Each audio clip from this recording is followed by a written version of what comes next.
The story starts at that fateful Sunday family dinner. Imagine the long oak table stretching across the room, filled with the smell of lemon-scented chicken my mother had spent hours roasting, the scrape of forks against porcelain, the bubbling laughter of relatives who had long since perfected the art of cutting me down beneath the disguise of family warmth. My niece, 12 years old, with her cherub's face sharpened into something cruel she had borrowed from her mother's mouth, picked up my brand new iPhone 17 Pro. The smooth metal glinted beneath the chandelier as she turned it over in her hands. She smirked, her voice just slightly too loud, too rehearsed. "Feels fake," she declared with childish cruelty. And then, without hesitation, she bent it. That jagged snap of glass and the groan of metal breaking wasn't just a sound. It was a verdict. The verdict was my humiliation. The room exploded in laughter. My brother leaned back in his chair, smug grin cutting across his face, tossing his words like knives. "Don't worry, she can buy another 10. That's what she's for, right?" Their laughter swirled around me like smoke from a fire I hadn't started. My sister-in-law added a careless little shrug, as though I were ridiculous for caring at all. "Relax, Selene. It's just a phone. Kids these days." But I didn't snap back. My fingers didn't tremble as I gathered the broken halves from the tablecloth. No one noticed how calm I was. They were too busy chuckling, too busy forgetting that I was not theirs to break. I slid the ruin into my bag like a body into a coffin and said only, "Enjoy lunch." That night, the house was silent. My desk lamp cast long shadows across a mountain of bills, papers all stamped with my name, credit cards,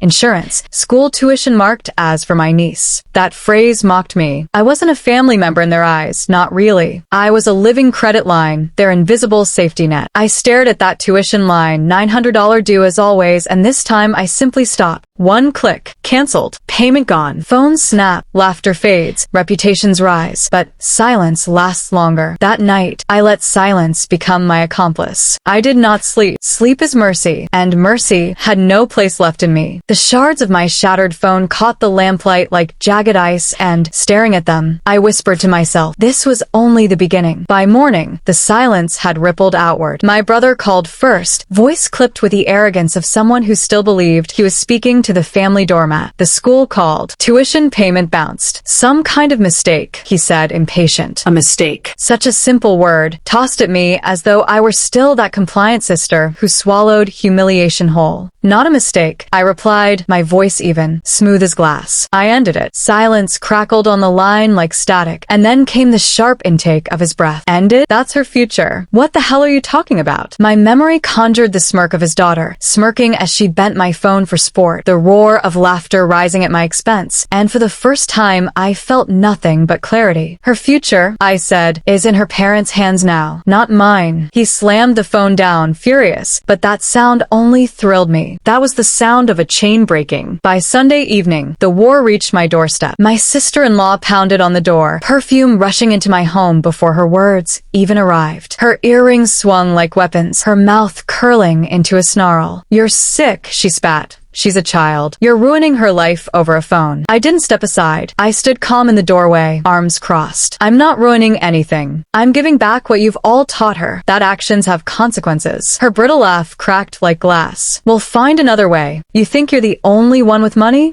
You think we need you?" But her defiance was thin, and I saw the flicker in her eyes, the quiet fear. Because deep inside, she knew the truth. The private school wasn't her achievement. The designer clothes weren't her budget. Their vacations, their reputations, their show of wealth, greased and fueled by my silent generosity. "You've mistaken me for your safety net," I told her softly. That net just snapped. She slammed the door so hard a picture frame rattled off my wall. But that rattling sounded like freedom. For the first time in years, I felt something stronger than exhaustion. Power. Not given, not asked for, but reclaimed. The ripples spread fast. By midweek, the official letter landed at my brother's home. Tuition terminated. Enrollment suspended. Academy doors closed tight. So when Sunday rolled around again, they called it family lunch. But I knew better. It was a trial. This time, the table was heavy with silence. My brother started first, anger vibrating under his words. "Do you have any idea what you've done? Do you know how hard it is to get her into a private academy like that?" I didn't answer.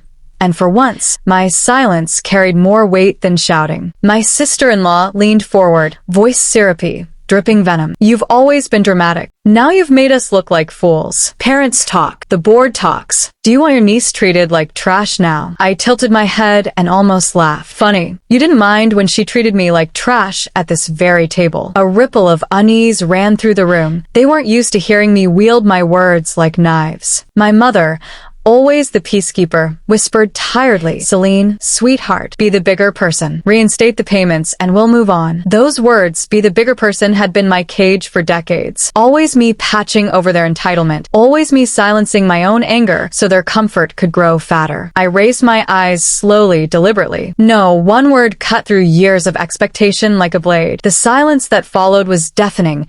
The kind that makes people shift in their chairs because it's heavier than screaming. My niece's childish voice pierced it with a mutter. "It's just school. Mom says we'll find another." Her casual entitlement was gasoline pouring over my resolve. I stood, letting my voice fall steady, then let her find out what another really means. And I walked out.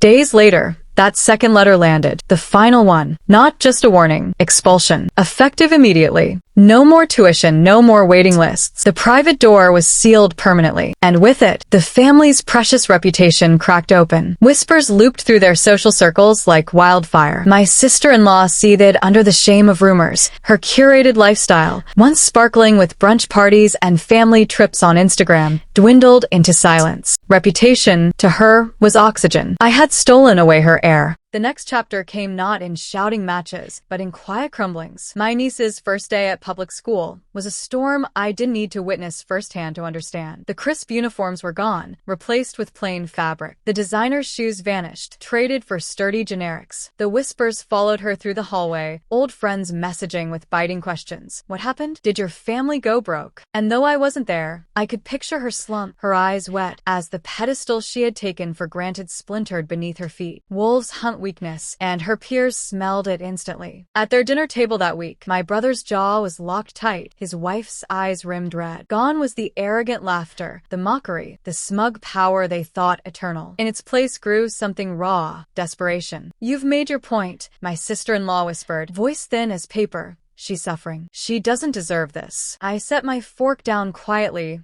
and met her eyes without hesitation. Neither did I. My words fell heavy into the silence, like stones into a still pond. Their ripples stretched. My niece stared down at her plate, cheeks red with shame, and for the very first time, she seemed to understand consequence. What followed was the unraveling of their armor. My brother cornered me in a grocery parking lot one night, his tie loose, his eyes hollow. He begged, voice cracked, "Please, I'll admit it. We were wrong.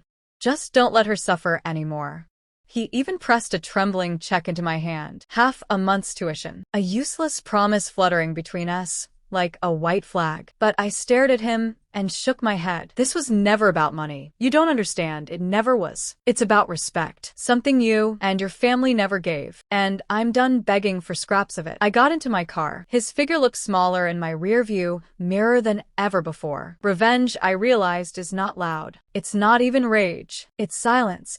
Deliberate and patient, like winter creeping over autumn. By the end, it wasn't about winning. It was about balance. The private school announced its new admissions list the following month. Her name was absent, permanently erased, like chalk wiped clean in the rain. My mother told me through tears that my niece sobbed herself to sleep at night. The other children teased her, calling her discount queen. I closed my eyes. For once, I felt no guilt, no joy, but no chains. Just balance. That Sunday, the family dinner lost all its glitter. No fine china, no laughter, just cheap takeout containers and silence, sitting heavier than the food itself. My niece curled in her chair, hollow-eyed, pride stripped away. My brother muttered quietly, "You won." But he didn't understand. I set down my fork and said softly, "This was never about winning. It's about ending the cycle. I gave too much. You took too much." And she learned taking was her right. Now, she's learning something else. Later that night, I placed the two broken halves of my iPhone into a box and slid it into the back of my closet. Not as a wound, not as something to repair, but as a monument, a reminder. Some fractures don't need fixing. Some fractures need remembering. And I whispered to myself in the quiet, they'll never use me as their safety net again. For the first time in my life, family no longer meant sacrifice. Family finally meant choice.